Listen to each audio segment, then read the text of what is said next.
Good evening, everyone. My name is Melissa Kelly. I'm on staff with Special Olympics Maryland. Thank you very much for joining the tennis preseason coaches webinar. This is preceding the training and competition season for 2015, obviously. I'm joined this evening by a number of people who are helping with the tennis program. And I will let Diane, if you would, please go ahead and introduce yourself. Hi, Diane Michaelis, and I've been serving as the tennis competition director for the last few years or so from Howard County, and also involved with the Howard County program in various capacities. Great. Thank you, Diane. Diane will be helping with presenting the PowerPoint presentation this evening. The intent for the session is to ready you as coaches for the season in order to best prepare your athletes and unified partners for the season, and then as well leading up competitions leading up to the Fall Sports Festival, which will take place at Mount St. Mary's University. Diane will be covering much of the competition content, as I will be covering most of the administrative information. So without any further ado, I will turn it over to Diane. And Diane, since I maintain control of the webinar, if you would just say slide, and I will gladly go to the next slide. I have a problem, though. I just spilled a whole container of iced tea and was cleaning it up, so I'm not on yet. Okay. On the presentation, so my computer's just warming up. Sorry about that. All right, no problem. So first, I'd like to welcome the sports management team. You'll hear that term over the next year and coming years quite often with all of our sports. This is a Special Olympics term, I guess, is fair to say, in which we recruit a group of people very mindful and in tune with Special Olympics as well as the specific sport. So obviously our team of volunteers are people that you know. So with that, I'll have them introduce themselves shortly. We're also going to go over the administrative components of what needs to happen in order to get ready for the season, and I'll cover that. We'll also go over the coach certification requirements. This has been implemented since the new year, so we want to make sure everyone's on the up and up and know what is required of them and know the options in which you can become certified and who exactly needs to be certified. The term head coach means different things to different people, so we want to definitely make sure that we are categorizing people properly. Diane will cover the rules, updates, and reminders, and then as well we want to go over the qualification requirements, and we currently have a qualifier on schedule, which we want to make sure that you have that information as well, and then deadlines and dates, which pertain to the forms that need to be submitted in order to be eligible for the Fall Sports Festival and competition, for training in general as well. I want to make sure everyone is aware of that. And then, of course, review the resources. We'll finish up with a Q&A at the end, so please, as we present this information, if anything comes to mind that you need to ask, please jot yourself a note, and we'll give you options to ask those questions. Please know that no question is a dumb question. If you're thinking it, then I'm sure there's at least 2 other people who are thinking it as well, so please just speak up. I'd like to also make sure everyone realizes that while we have coaches that are very well tenured both in tennis and in Special Olympics, we do have some people who are new to the program, so we will try to be as thorough as possible.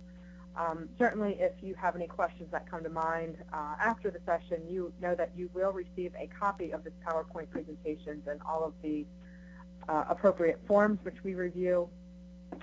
And then certainly, if you have any questions or concerns following the session, please do not hesitate to contact either Diane or myself, and we will get It's a small, close-knit community of coaches, so hopefully you'll get to know everyone quite quickly, and a quite helpful group, I have to say as well.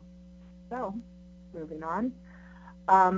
The sports management team members, I want to recognize these people for their efforts in evolving and building the tennis program overall across the state, both in the community program, which is our adult program, which you know and love and competes at the Fall Sports Festival, but also the Interscholastic Unified program, which is in a number of high schools, approximately 125 high schools statewide and a number of school systems, and their state championship is this year as well. We will be advertising the option to compete at the Fall Sports Festival on a space available basis this fall as well.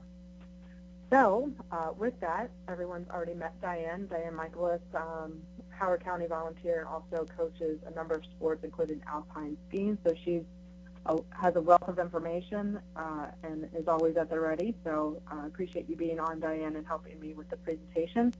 Next, I'll turn it over to Nancy, if you could introduce yourself, please. Hi, this is Nancy Van Winter. I'm the Howard County coach, and I've been doing it for almost maybe 9 years, I think.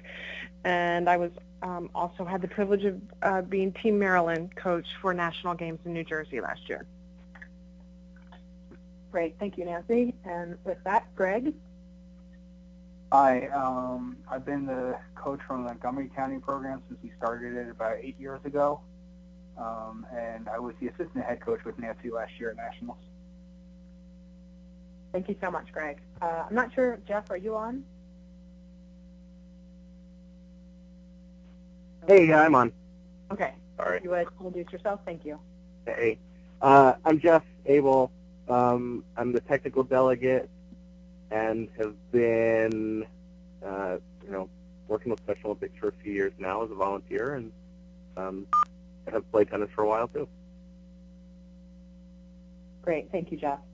I neglected to mention that we do have a hard stop this evening. We'll have to stop at least 5, hopefully 10 minutes short of the hour because we have the cycling preseason webinar budding hours this evening. So please forgive us if we are efficient yet. We will hope to be thorough as well, but we will be moving quite rapidly through the session. Paperwork. So this starts the administrative components. I want to make sure everyone realizes that there are required forms that must be submitted to your local chapter and available on file with us before anyone starts whatsoever. As an obvious risk management precaution and health management, obviously, too, we need to make sure that we have a current medical on file. The medicals are current for 3 years, as are the volunteer applications. We want to make sure everyone's safe and has been cleared through their medical professional to participate. And then as well, we do run a background check on all volunteers, including coaches, chaperones, really anyone who will be aiding in the training sessions. There are no exceptions to this policy whatsoever, and again, we hope that everyone realizes that there are, we need to make sure that we take the necessary precautions in order to make sure our athletes are safe, both in health and with the people who will be working with them. The Fall Festival deadlines are as such, and again, you'll receive a copy of this PowerPoint. The registration deadline is when you need to work with your GMS manager locally to make sure that all athletes, unified partners, coaches, and volunteers who are participating in training sessions and who intend to be eligible intend to be eligible for the state competition are registered in GMS. That's the deadline there. Please know that the deadline stated here may be are the final deadlines for us. However, your local GMS manager may move those up in order to do all of the data entry that he or she needs to accomplish in order to satisfy the deadline stated. The last date to submit the paperwork, so the volunteer application and all medicals for athletes, is to be submitted by September 14th. Everyone must have an athlete must have their medical completed and on file. It needs to be good through the date of the Fall Sports Festival, which is Saturday, October 24th. As well, that is the current deadline, the current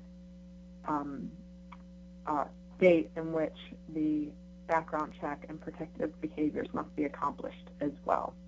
So an example of that, if we have a coach who submitted their background check for their volunteer application in October 2012, October 20th of 2012, he or she would have to complete another one this year because it would not satisfy the October 24th cutoff. All head coaches must have a Special Olympics certification, and we'll go over that a little bit later with more detail. And then the competition registration is October 1st. This is when we need all of the information, who is playing in which event, who they will be paired with if they are playing doubles, and their qualifying score or their rating score in order to ensure that they are placed in the proper event. Please, again, know that you need to work with your area leadership, so your GMS manager, that's the person who's doing all the data entry, and then area director is the person who is ultimately in charge for your respective area county program. And if you have any questions of who fills these roles, please let me know, and I'd be happy to point you in the right direction.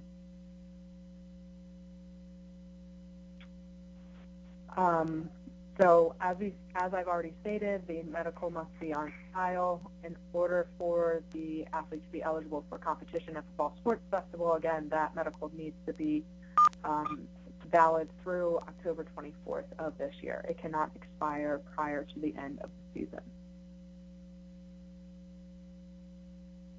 This is a screenshot of the medical which needs to be completed. The first part is a general history and general contact information which the parent can complete. However, there are portions that need to be completed by a medical professional, so it would be necessary for someone to visit their doctor's office and have that completed. As well, please know that they will check off the applicable disabilities and health conditions. Please make sure that you as coaches work with your coordinators and your people with area leadership in order to obtain a copy of these and have these on file on hand at all times in case there is a medical emergency, or you need to get in touch with guardians or what have you at a practice session. So that's definitely necessary. And then also please take the time to review these, certainly to know everyone's current medical or health conditions so that you can better coach them and better prepare just in general to work with them. The housing and concussion waiver, this does need to be signed off, you as coaches as well. Basically, even though the Fall Sports Festival is not an overnight event for any of our programs, this is just an acknowledgement that you realize that there is a housing policy, and that if it were to ever become the case that you need to stay overnight, that you will in fact uphold that to the best of your knowledge. Volunteers, the volunteer application again needs to be valid through the Fall Sports Festival date, which is Saturday, October 24th. Please make sure that it is completed thoroughly. It is a 3-page document, and that should be submitted to your area management. If you did not have this form, you will receive a copy as a follow-up to this session this evening. And then know as well, if you have any volunteers who are minors under the age of 18, we do have a volunteer minor reference form, which is simply stating they need to identify a couple of references who will be just that and condone their participation or recommend their participation with our program. This is as well applies to both coaches and unified partners, and then as well anyone that you have participating in your training sessions. So it could be basically anyone who's going to have immediate interaction with any of the players at trainings or competitions. Here's a copy of the volunteer application. Again, I will include the writable option in the follow-up email. However, you will need to print that off and then sign your name and submit that to your local program, who will then process it and get it to us at the headquarters.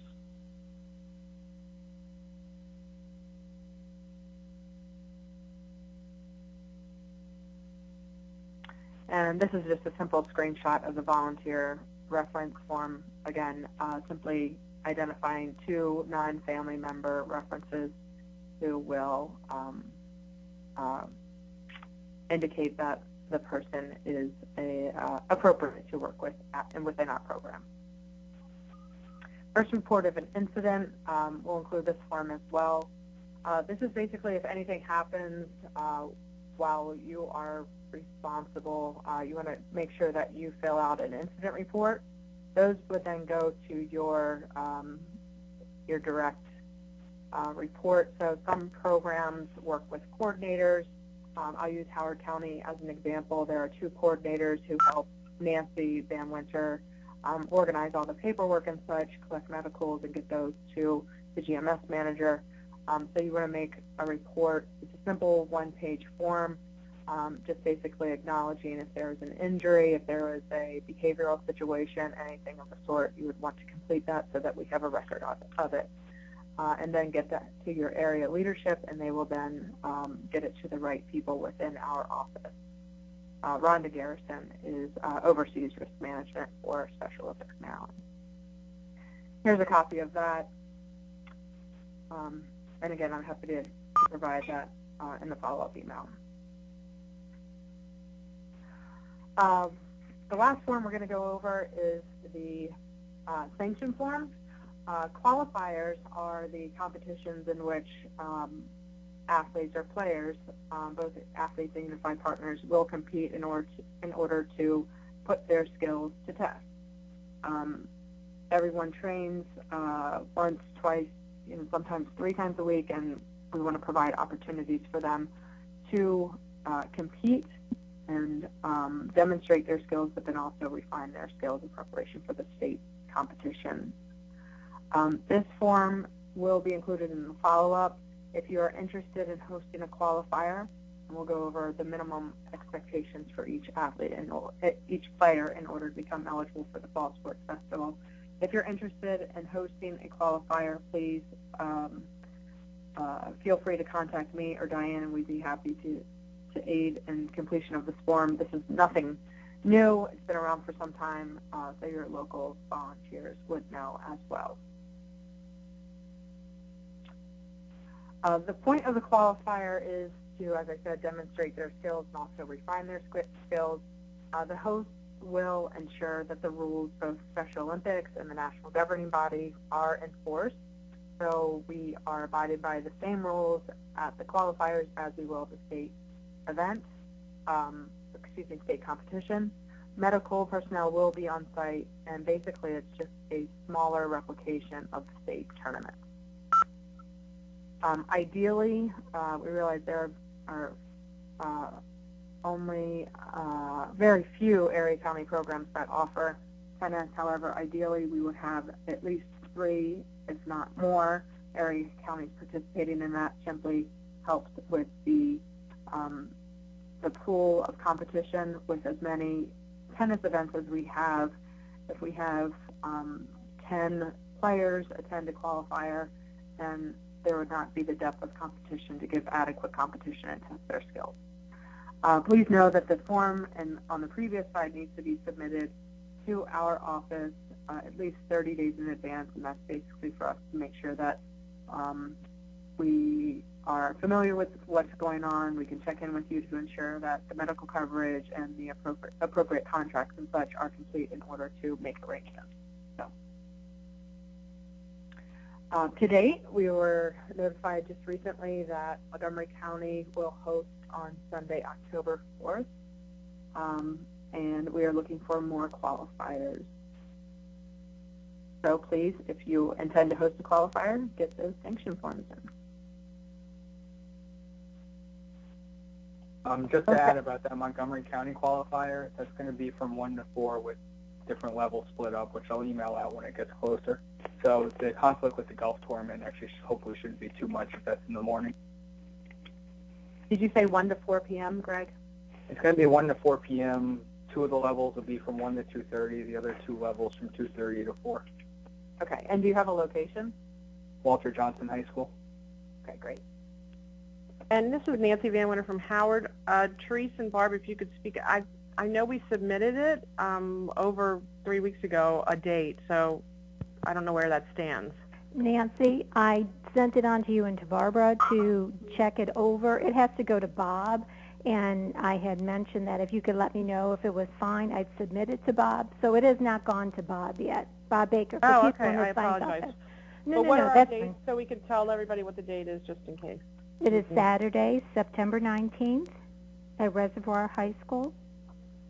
And we have a rain date for Sunday, September 20th at Reservoir. And the time is registration at 12:30, opening ceremonies at 1, and competition from 1:15 to 4 p.m. Great. Thank you, ladies. You're welcome. I'll look for that sanction form from Bob, and I'll send out this date as well. You said September 19th at Reservoir? That's correct. Saturday, September 19th, with a rain date of September 20th. Great. Thank you. You're welcome. Okay. Diane, are you up and running? I am. All right. I can, if you would be so kind, to start and review the entry information, please. Okay, one of our favorite topics, ratings. It's important that each of our athletes and partners, our unified partners, to have a tennis rating. And as we know, those of us who play USTA, it's a slightly different kind of rating system. But we've, I think we said the form had been changed, and we need to get that out to people right away so they see what they are going to be rating their athletes by. Melissa already talked about the qualifiers, so we want everybody's got to participate in 2 sanctioned qualifiers, and one can be ideally they both be multi-program qualifiers, but if need be, one can be an in-house sanctioned qualifier if people have some issues with that. And I know people want their athletes to enter more than one event, but right now all we can handle is one event per athlete, so it's just one event for competition at the Fall Sports Festival.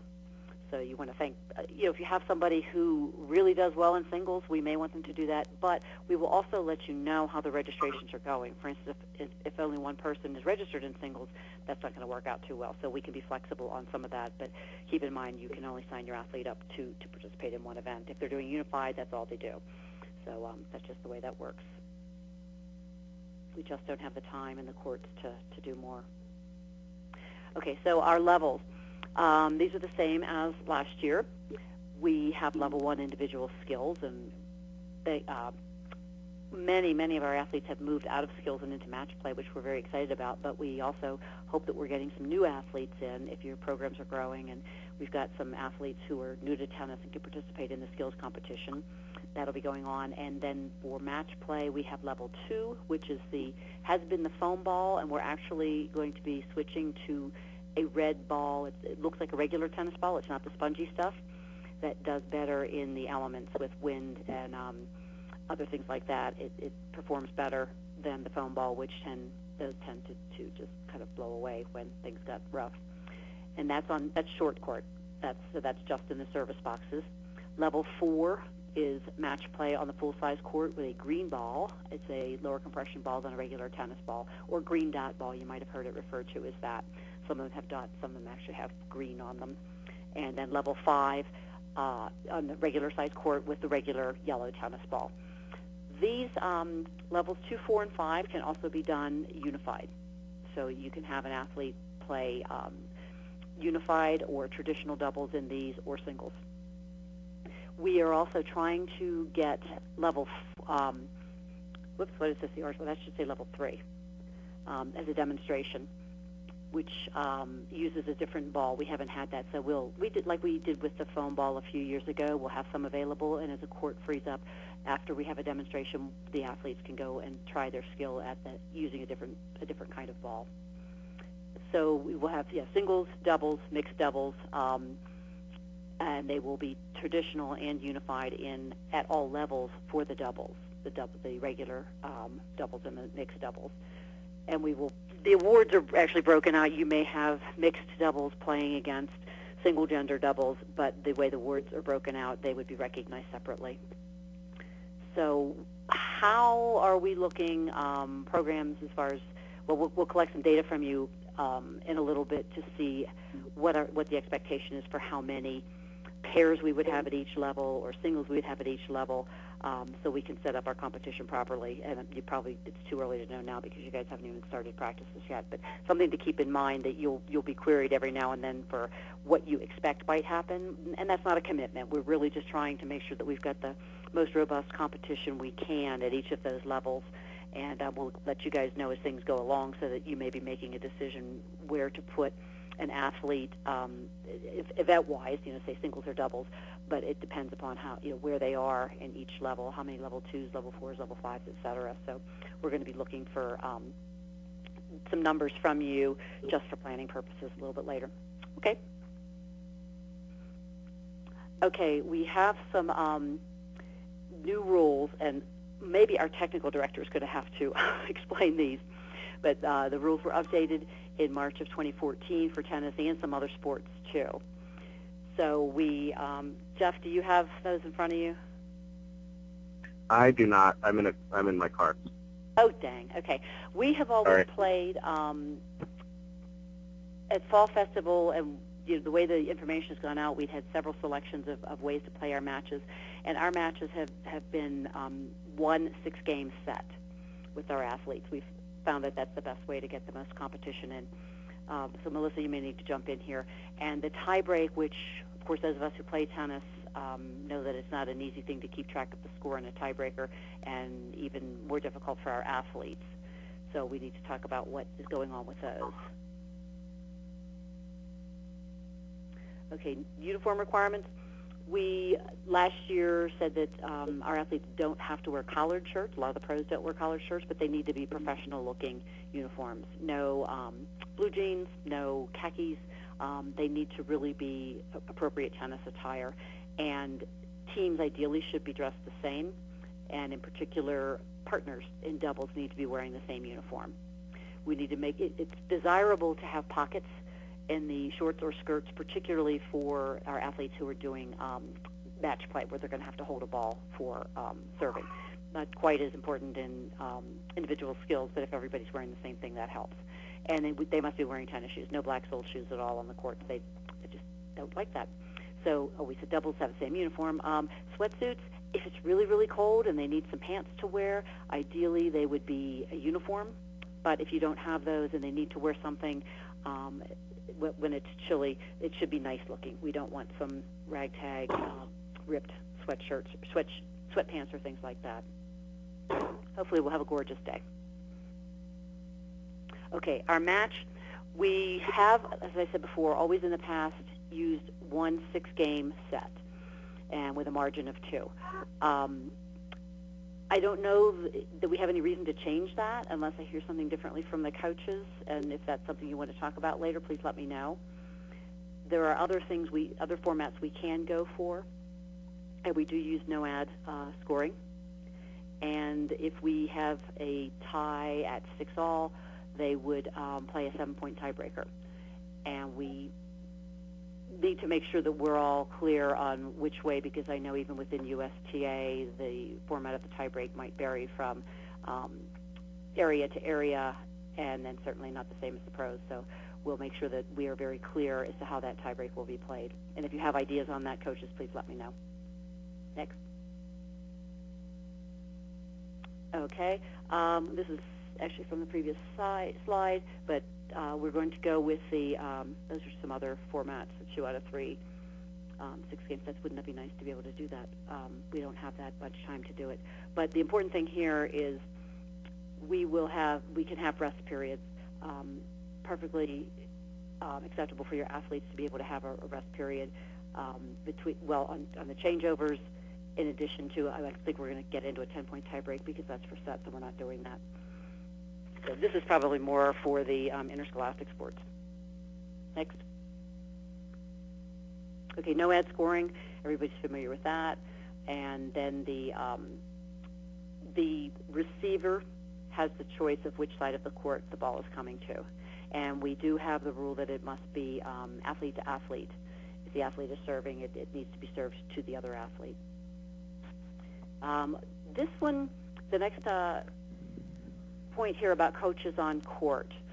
We, in the past, have been increasing the number of courts that we're having match play on. I remember when I first started working at Fall Festival, I think we have 8 courts there. We had 4 with individual skills and 4 with match play, and now we're really more like 1 for individual skills and 7 for match play.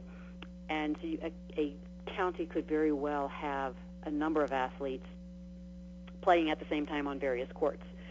So we understand that it may be more than one coach who needs to be on the court's surface. Only 1 per court is what we're trying to say.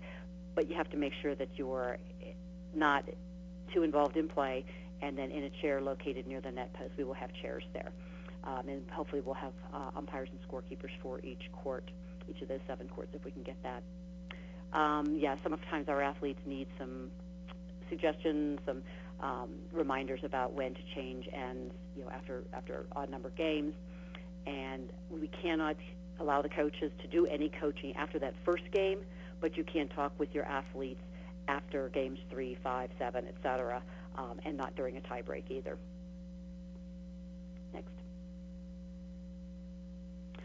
Okay, this is a tie break for once the athletes have won their matches. So if we're counting up, and we haven't even gotten into this too much because we've had, fortunately, it hasn't come to this. But if we have 2 teams or 2 athletes who are tied in the number of matches won, we would then take a look first at the fewest number of sets lost, and then second would be the most games won in all matches, meaning that day. The third would be the fewest number of games lost, and the fourth would be head-to-head results if the 2 who were tied have played each other. The one who had won would be the winner. So we haven't really had to deal with that too much. Okay, this is actually a rating sheet, isn't it? And I can't read it on my computer. But we will make sure that everybody has a copy of this because you're going to need it to rate your athletes. And Melissa, were there changes to this? Or Jeff, does somebody know what, if anything, the significant changes were? No, this is actually consistent. The rules that were established in 2014 will be the set of rules that we will use for this fall. What we did, perhaps what you're referencing, for any of you who have done any work with the Interscholastic Unified Program, we did have the USTA tweak this a bit to make it more layman friendly. So you might see another one floating out there, but we want to make sure that it will translate nicely to make sure that everyone is playing on the same level.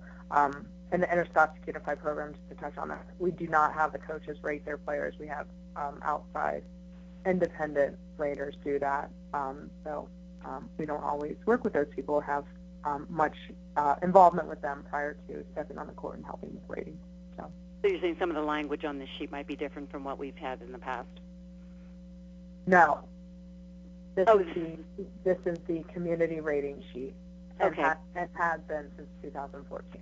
Okay. So this is the same one as last year. Same one we're using. Great. Thank you. Sorry, misunderstood that. If I could, the sports management team members who are on the call would serve as great resources and all of this information, but especially this in rating your player.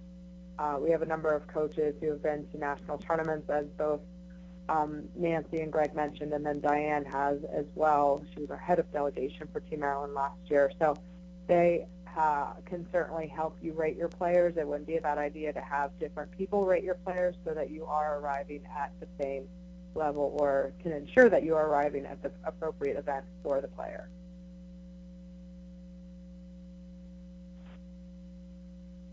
Okay.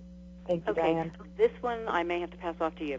The coaches certification, and I believe we don't have an issue with this with our head coaches, but it's always been encouraged to have all of our coaches certified if possible. But now, as of January, is that what you said, Melissa? Let me just turn it over to you to go with this one.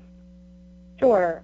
We've had a long-standing policy that we need to make sure that our coaches are certified. I don't think anyone would disagree in the statement that better coaches make for better athlete experiences.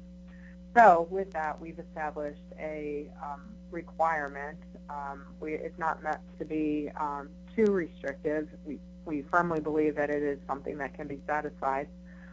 We are requiring for the Fall Sports Festival and the few state championships that preceded it this year, requiring all head coaches to become certified. So with that, you can complete a coaches trainings, and we'll go over the different options on the following slides.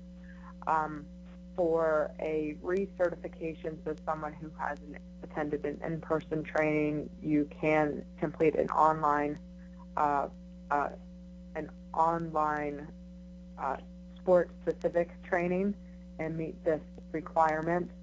We do realize that there are some sports coordinators out there, so a sports coordinator that may have involvement with practice, so more than aiding in collection of medicals, ensuring everyone's background checks are complete, so on and so forth.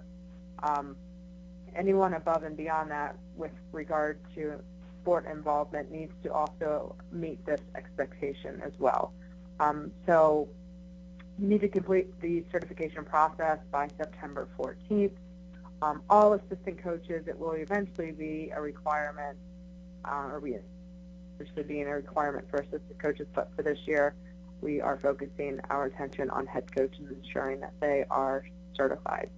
Once you complete the certification, it is valid for 3 years, and then we will provide updates quite regularly with regard to options that you have, both in person, live webinars, and then online courses through organizations such as ASEP, and we'll get to that briefly. So with that, so coaches with a previous Special Olympics sport certification, their specific sport, we realize a number of you coach multiple sports, so know that it has to be a specific sport, must complete one general or one sport-specific learning opportunity to renew. If you are new to Special Olympics and do not have a certification in the specific sport, so tennis, you must complete a Special Olympics, coaching Special Olympics athletes, which is, we commonly use the acronym CSOA, or Principles of Coaching. And Mike, if you could, I'm sorry, I'm not sure, is in addition to that, would they also have to complete a sport-specific training or session? Yes, in order to be certified as a tennis coach, if they had not previously been certified, yes, they need to take both coaching Special Olympics athletes and a sports-specific course. Okay. Thank you. This will be applicable, as I mentioned, in the near future for coaches other than head coaches. It could come into effect as soon as 2016. With that said, this is a list of training opportunities that are being offered, and we'll have more information in the near future for coaching Special Olympics athletes, which is very likely going to be offered through the Howard County program on September 22nd. The preceding sport-specific trainings, these are would accompany the Interscholastic Unified program. We'll have a classroom session with those folks to go over their rules and such. And then this is the time listed here is the on-court portion of the training, which will take approximately an hour. We want, if you intend to go to this training, I will send in my follow-up email the registration link so you can register online, and we ask that you do register at least a couple days in advance so that we make sure that we have an adequate number of people attending. We are looking for areas to host coaching Special Olympics athlete and sport training sessions. As a note, when registering for the session this evening, we asked for head coaches and coordinators to check with their coaching staff to see when we might be able to host an in-person weekend training. Diane has offered to identify or do the lead-up work to offer an in-person training on a weekend. Obviously, weekdays are quite difficult with work schedules and such.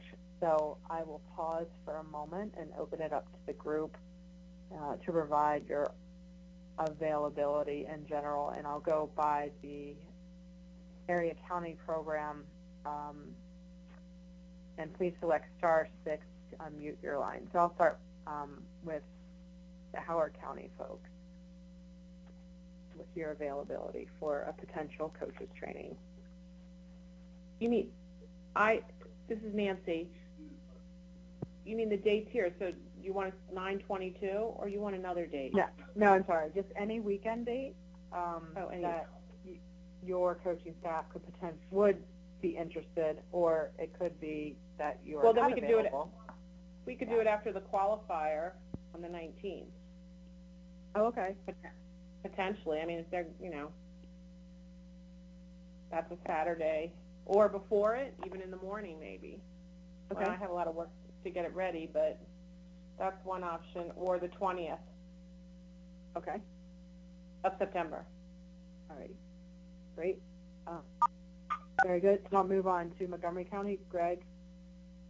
I've actually been in contact with the tennis center at College Park, trying to see if they have any weekend date that they could offer us. I haven't heard back yet. I think I copied you, Diane, on that too. Yeah. So I'm trying to see if maybe they can give us a couple of courts, because I think that might work for Howard and Anne Arundel potentially too. So I'm just waiting for them to get back to me on what their availability is. Okay, great. Anne Arundel, generally speaking, what weekend dates might be good for your team to attend? This is Janet from Baltimore with Green Spring Racket Club. Hello? Hi, Janet. Hey, how's it going? Listen, I would love hosting one, and do you want to do it in August? I mean, I could probably get something together, in the next couple of weekends, if that's something, or a Friday night maybe, or what's, I can work with you guys on something like that. Great. Yeah, we were looking. Because we're not up to season yet. We don't really open our season until September 14th. So I have a lot of weekdays, but I know you said you didn't want that. But like a September 11th that night, my open house is the 12th and 13th. Obviously, the weekend before is Labor Day. But, if you're interested in, if we can do it sooner, like August 22nd, that would be like a week from Saturday. About 29. The 29th, unfortunately, I'm out of town, and I really wanted to do it. That's my only vacation all year. Okay, great. Thanks for offering. We appreciate that. Yeah, so maybe we could talk or something, but yeah, I mean, I wouldn't mind doing that. It would be convenient for us, so I don't know. Great. Or like I said, weeknights are not going to be a problem at all, but the weekdays, weekends I could help, so. Terrific. Did you say that the weekend of the 11th is open? You know what? That's Friday night. See, what's happening is we have an open house, so if it's later on Saturday the 12th, we can just hang out after the open house is done at 3 p.m. But if you can do it later, I can do it later. Okay. We're all going to be there anyway. All right. So that's actually a good date for us, September 12th, but just later in the afternoon if that's possible. And don't forget, we're indoors. We don't have to worry about any kind of weather or any of that stuff. So. Okay.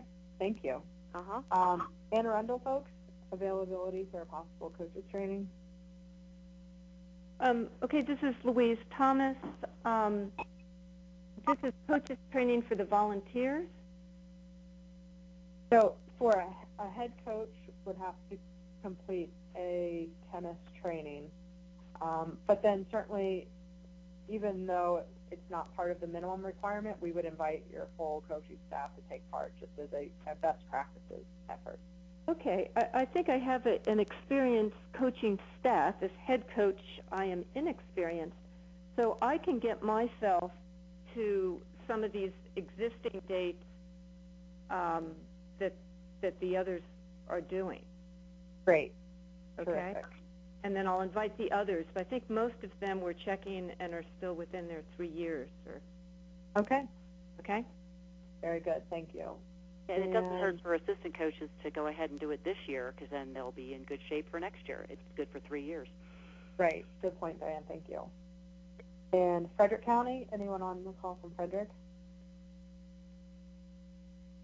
Okay. Any other remaining area counties that I did not touch on. Okay, moving on. And just with a check of the time, I'm just going to move somewhat swiftly through these next few slides, and I apologize for that. The list you see here is ASAP. I'm blanking on the acronym for that. I think it's American Sports Education Program. Sports Education Program. Thank you, guys. So these are options. There is a fee for some of them, as you can see. If the coach does produce that he or she completed the training with a satisfactory passing, we will reimburse for the cost. So more to come on what satisfactory means. I'll make note of that in the follow-up email.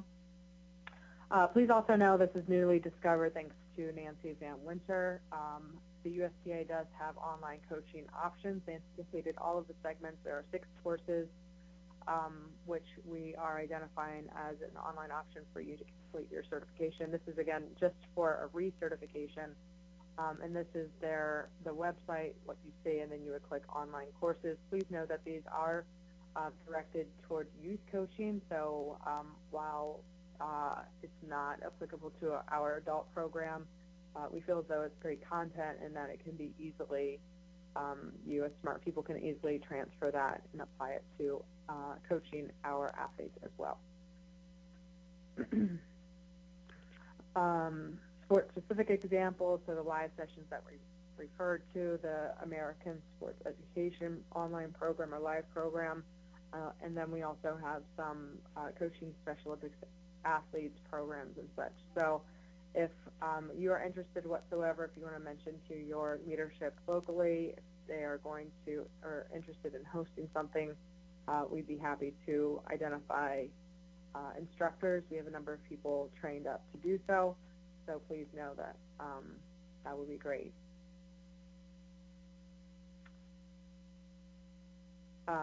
Again, approved options would be coaching special athletes, principles of coaching, which is online, and then we could have a live option, unified sports course, so on and so forth. I won't bore you with reading all of this information, but these are all options that would be approved to satisfy the requirements. Again, as we start wrapping up here, please know these important dates. September 3rd is the training registration deadline. That is absolutely imperative that you make sure that you have everyone who is participating, who is training, both players and coaches and coordinators and so on and so forth. Only those people who are entered as training are identified as participating in the training season. Only those people are eligible to go to the Fall Sports Festival as a registered delegate. So please make sure that those names are in. And again, these deadlines noted here could be our being Special Olympics Maryland headquarters deadlines. So they may be adjusted by your GMS manager in order to meet the requirements.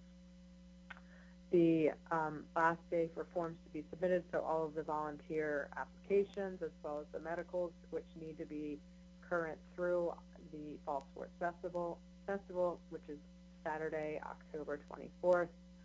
And then the registration deadline, you must have all entries, including pairings and such for doubles play and what specific events everyone will be playing in, due through, again, your GMS manager by October 1st. Please go ahead and register using the live link that's offered here for the pre-competition webinar, which is offered on the 14th. Very similar to this session, and you will receive reminders once you do register and can populate your Outlook calendar with that. So please go ahead and do that while it's familiar, and you don't have to look for that much later. The Fall Sports Festival, again, at Mount St. Mary's University in Emmitsburg. We will be on their varsity courts once again this year. And then just a note that the National Invitational Tournament, the NIT, is once again being held at Hilton Head, and we will have a delegation of Team Maryland going there to represent us. Resources, SpecialOlympics.org is inundated with options, please know that that is a screenshot of the Special Olympics site. Please visit there for training guides, quick start guides, the rules, great drills and such. So look for that. And then as well, My SOMD, I will include information as to how to register for My SOMD. This is a information sharing website in which you can find this PowerPoint presentation, various forms. It's really a coach's toolkit option that you can go there, and it will be updated regularly. As well, please know that, again, you can contact Diane or myself if you have any questions, concerns, or what have you, and then as well, I will include the contact list for the sports management team, Jeff, Nancy, Greg. We'll certainly be happy to help if anything comes about during your season. With that said, we are at the tick of 7:55, and we do need to wrap up. Please know, I apologize, I'm not able to take any questions this evening because we are headed into the cycling webinar. However, you can contact me directly, as I've stated many times, or your respective regional sports director. Those people are indicated here with their email addresses and the areas in which they provide assistance to. Diane, with 30 seconds left, anything that you would like I'm going to send out to the coaches my talking points. We always have a brief coaches meeting before the competition, and I want to send these out because I remember, and maybe Greg has the list, we talked about there were some things that we needed to tell people before the competition, and I can't seem to find a list of those things. So maybe this will jog some memories, just to make sure we're giving people as much information as possible prior to competition. So I appreciate if you guys can provide some input on what else do we need to know before we show up. But I will send you an email asking for that. Right, so that's another great point as to why the pre-competition webinar is essential, because Diane will talk through the actual structure of the day and how the pairings will be established if the divisions hadn't been at that point already. So, so thank you all again for taking the time this evening to join the webinar. I apologize for the rushed wrap-up to this. Please know that we are here to help if you need any assistance, but best of luck with the start of your season. And here's to a great tennis fall. Thank you all. Thank you, everybody.